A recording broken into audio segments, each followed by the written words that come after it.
Au moment même où nous nous sommes lancés dans un travail visant à déconstruire l'ethnie, nous disposions des travaux de deux précurseurs, P. Mercier et F. Barthes, dont les analyses allaient à l'encontre d'un certain nombre d'idées reçues de l'anthropologie. S'étant consacré à l'étude des Sombas du Nord Bénin, P. Mercier, 1968, avait constaté que la définition classique de l'ethnie ne pouvait s'appliquer à ce groupe, se rattachant à la tradition anglo-saxonne et, en particulier, aux travaux de M. Gluckman et de S.F. Nadel, et Mercier mettait l'accent sur l'historicité de l'ethnie, par la mise au jour d'une différence radicale entre l'ethnicité de la période précoloniale et celle de l'époque coloniale. Pour sa part, F. Barthes, 1969, dans une étude désormais classique, accordait la priorité à une approche du passage d'une pluralité de groupes au travers d'une frontière et faisait donc de cette dernière le véritable objet de l'anthropologie. Munis de cet arsenal théorique, nous nous sommes plongés dans ce travail de démontage de la notion d'ethnie. Nous étions un certain nombre, au début des années 1980, à être excédés par la vulgate journalistique qui consistait et qui consiste toujours à rendre compte d'un événement quelconque se produisant sur le continent africain en termes de conflit tribal ou de lutte ethnique, renvoyant à une sorte de sauvagerie essentielle qui n'aurait été interrompue que pendant une brève période, celle de la colonisation européenne. En effet, si dans l'imaginaire journalistique, le monde arabe est le domaine de l'intégrisme et l'Inde celui des castes, le continent africain est par excellence la terre d'élection des antagonismes ethniques.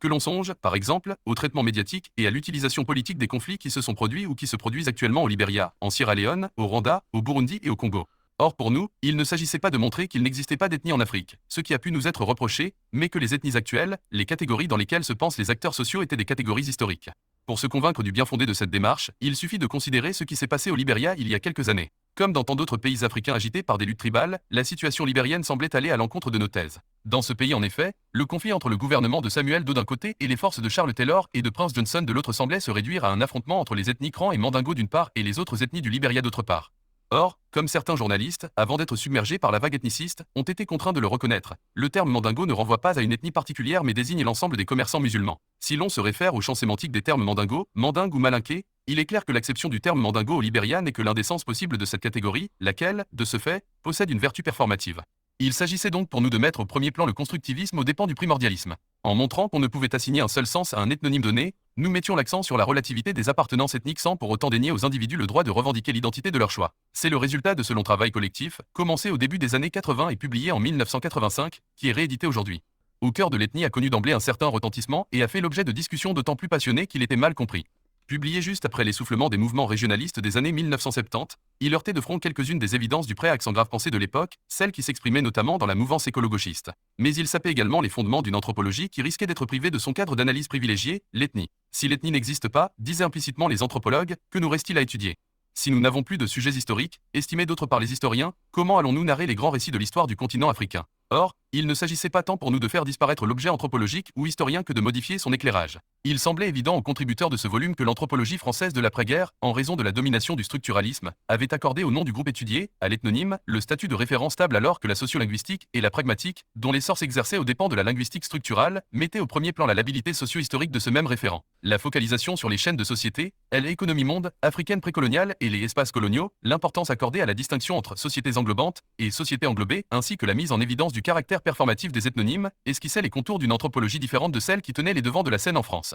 Plutôt que de concevoir les ethnies comme des univers clos situés les uns à côté des autres, les systèmes politiques précoloniaux comme des entités nettement séparées, les conceptions religieuses comme des mondes bien délimités, les types d'économie comme des régimes distincts, nous fîmes le choix d'étudier des interrelations, des chevauchements et des entrelacs. En cela, nous rejoignons les conceptions dites Kopitov, 1987, qui, de son côté, a développé une analyse mettant l'accent sur les relations centre-périphérie et sur la frontière en tant que matrice des formations politiques africaines. La focalisation sur les chaînes de société, l'économie monde, africaine précoloniale et les espaces coloniaux, l'importance accordée à la distinction entre sociétés englobantes et sociétés englobées, ainsi que la mise en évidence du caractère performatif des ethnonymes, esquissaient les contours d'une anthropologie différente de celle qui tenait les devants de la scène en France. Plutôt que de concevoir les ethnies comme des univers clos situés les uns à côté des autres, les systèmes politiques précoloniaux comme des entités nettement séparées, les conceptions religieuses comme des mondes bien délimités, les types d'économie comme des régimes distincts, nous fîmes le choix d'étudier des interrelations, des chevauchements et des entrelacs. En cela, nous rejoignons les conceptions dites Kopitov, 1987, qui, de son côté, a développé une analyse mettant l'accent sur les relations centre-périphérie et sur la frontière en tant que matrice des formations politiques africaines.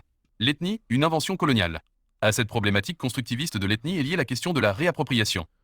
Elle peut être définie comme le phénomène de rétroaction, feedback, des énoncés éthiques sur les acteurs sociaux eux-mêmes. Elle concerne donc la production des identités locales à partir de ce que V. I. Mudimbe, 1988, a nommé la bibliothèque coloniale et s'applique ainsi notamment au caractère colonial des catégories ethniques qui, comme l'on sait, est l'une des idées maîtresses de au cœur de l'ethnie. Dans cette perspective, la manière dont les indigènes se perçoivent eux-mêmes serait liée à l'effet en retour des récits d'exploration et de conquête ainsi que des textes ethnologiques coloniaux et post-coloniaux sur leur conscience d'eux-mêmes. De façon générale, cette réappropriation s'inscrit dans le domaine plus vaste des rapports de l'écrit et de l'oral. Dans les cultures orales, en effet, la diffusion de l'écrit authentifie les prétentions des agents et sanctifie en quelque sorte les rapports sociaux. On aura reconnu là les analyses de Gilles Goudy, 1979, en même temps que les limites de celles-ci. Dans les sociétés africaines qui sont depuis des siècles en contact avec l'écrit, et notamment avec une littérature arabe qui véhicule des représentations issues de l'Ancien Testament, comment être certain que les matériaux de terrain recueillis par l'ethnologue ou l'historien ne portent pas la trace de conceptions importées avant la conquête coloniale? Le schème opposant les gens du pouvoir aux gens de la terre, par exemple, est présenté par les anthropologues comme un trait culturel caractéristique de nombreuses sociétés africaines. Ce schème peut être conçu comme le produit de l'incorporation de l'ensemble de ces formations politiques dans une coinée incluant l'Afrique du Nord. L'usage récurrent de la géomancie obéit sans doute au même principe. Deux conséquences découlent de ce type de réflexion. Tout d'abord, l'importance accordée à la spécificité ethnique et au comparatisme que celle-ci induit a pour effet d'oblitérer ce phénomène d'englobement. En second lieu, il se peut que l'effet de réappropriation ou de réemploi, sur lesquels les historiens attirent l'attention des autres spécialistes de sciences sociales et qui commencent à troubler l'assurance des anthropologues, soit assimilable à une rencontre entre un déjà là inclus dans un ensemble débordant largement la société locale étudiée et une littérature importée. Dans le domaine de l'anthropologie politique de l'Afrique par exemple, les théories locales du pouvoir ne se réduiraient pas à une simple création coloniale mais résulteraient d'un accord entre le couple gens du pouvoir, gens de la terre, couple infiltré ou non par l'islam et la théorie coloniale de la conquête. Et à ce titre, il n'est pas sans intérêt de se demander si l'importation au Rwanda par les missionnaires belges du lieu commun omniprésent de l'historiographie française, celui opposant les Francs, gens du pouvoir, aux Gaulois, gens de la terre, n'a pas contribué à durcir les catégories locales Tutsi et Hutu et à leur assigner une signification ethnique exclusive, franche, 1995. La réappropriation ne peut donc s'effectuer sur une tabula rasa. Il faut en effet supposer l'existence d'un support possédant en gros les mêmes caractéristiques que les éléments qui viennent s'ajouter à l'édifice pour que la greffe prenne. De même, si des populations autrefois sans État ont répondu favorablement à l'image que les colonisateurs leur tendaient d'eux-mêmes, c'est sans doute parce qu'elle était déjà inscrite ou qu'elle s'inscrivait déjà elle-même dans un réseau de relations incluant l'État comme un de ses éléments proches ou lointains.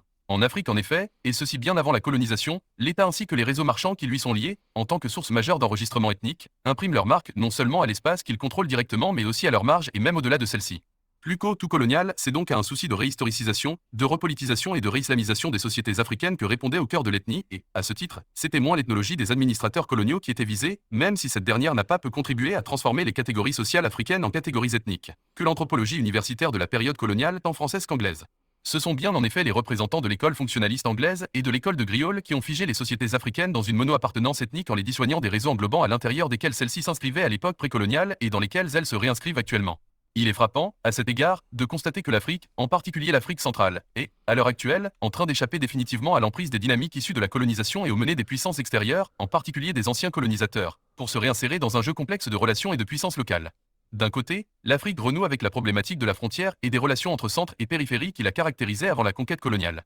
Dans un continent où les frontières, bien que réelles, restent éminemment poreuses et où les appareils d'État sont loin de contrôler comme autrefois tout l'espace figurant sur les cartes, peuvent se rejouer des scénarios anciens. Ceux-ci sont donnés à voir d'une manière simplificatrice sous des concepts nouveaux, tels celui dressant les uns contre les autres, par exemple en République démocratique du Congo, les envahisseurs rwandais hamites ou éthiopiens aux autochtones bantous, termes dont on connaît l'histoire passablement chargée, chrétien, 1997. Mais, d'un autre côté, on ne saurait réduire ces évolutions contemporaines à une quelconque résurgence d'un passé mis, si l'on peut dire, entre parenthèses, par la colonisation, celle-ci jouant le rôle d'un congélateur social qui aurait étouffé, figé, en même temps, préservé ce passé. Parallèlement à la réaffirmation et au retour en vogue d'identités anciennes, à commencer par celle des Africains ou de Nègres, on voit en effet se poursuivre sous nos yeux la constitution de nouvelles identités rapportées à des territoires aux frontières mouvantes, identités ethniques, comme les Banyamulenge de l'ex-Zaïre, identités régionales, comme les nordistes et les sudistes dans main État, identités nationales, dont rendent compte les débats, activés par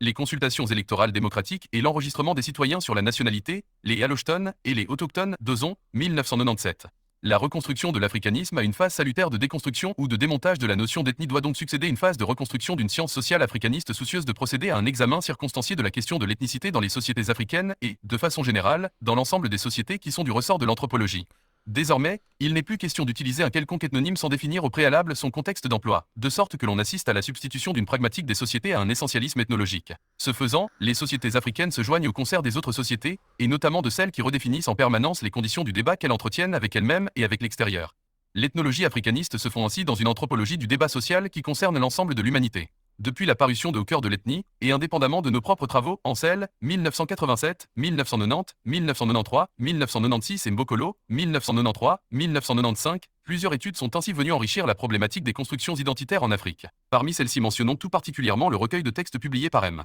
De Bruin et H. Van Dijk, 1997, qui ne porte pas sur une ethnie donnée mais sur les rapports entre deux ethnies, ce qui représente un progrès considérable par rapport à l'approche monoethnique classique. Étudier les relations entre des peuples voisins qui entretiennent depuis des siècles des rapports politiques, économiques et culturels suivis constitue le modèle de ce que doit être la recherche en sciences sociales, à savoir une recherche qui pratique un comparatisme tempéré se limitant à l'observation de variations de formes sociales à l'intérieur d'un cadre géographique relativement bien délimité. Toutefois, ce type d'approche pluriethnique, qui consiste à appréhender un ensemble de groupes dans sa juxtaposition, doit être lui-même dépassé. Bien que généreuse, une telle attitude multiculturaliste ne résout en effet rien au plan des principes méthodologiques puisqu'elle reproduit l'aplatissement qui est au principe de l'établissement des cartes ethniques de l'Afrique ou d'autres régions du monde, soulignant ainsi la faiblesse du modèle de F. Barth, 1969, qui tout en situant la frontière au centre de sa démarche laisse intacts les groupes qui la traversent.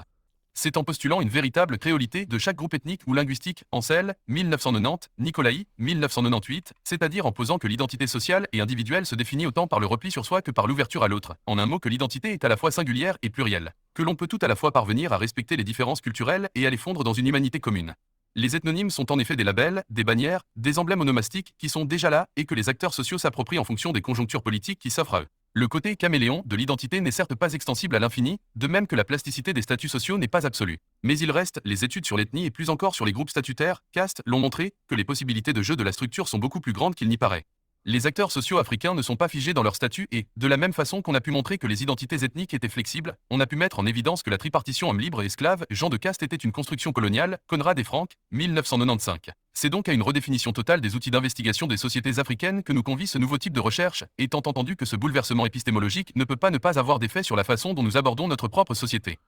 Le fantasme du métissage élaboré à propos du continent africain, la problématique constructiviste de l'ethnie ainsi que les concepts qui lui sont liés, métissage, créolité, trouvent une application en Europe et aux États-Unis dans le cadre de la lutte contre le racisme et de la mise en avant des politiques reposant sur le multiculturalisme. La gestion de la différence culturelle expérimentée en effet dans un premier temps en colonie fait actuellement retour en France où elle sert à la fois à gérer les secteurs sensibles de la société française et à contrer l'idéologie de la pureté de la race française développée par le Front National. Toute une thématique du métissage a ainsi vu le jour au cours des années 1980 et 1990 tant dans le domaine de la commémoration que dans celui de la publicité, de la mode et de la musique, Ancel, 1996. Inspirés par des motifs généreux ou simplement mercantiles, les tenants de ce concept ont cependant le tort d'oublier que l'idée de métissage, que cette dernière soit désirée ou au contraire abhorrée, est intimement liée à une problématique polygéniste qui tire elle-même son origine de la raciologie du XIXe siècle. Ainsi les chercheurs bien intentionnés qui, pour démontrer que l'intégration est toujours à l'œuvre au sein de la société française, recourent au concept de français de souche et des étrangers, ou aux catégories coloniales comme celle de Mandé, par exemple ne font en un sens qu'accréditer et durcir ces concepts et donc renforcer le problème qu'ils souhaitent éliminer grâce à leurs recherches. Mais paradoxalement, ceux qui critiquent cette démarche au nom de l'idée que les Français sont tout métissés et que par conséquent le concept de français de souche n'a aucun sens renforcent aussi le travers polygéniste et raciste de cette notion.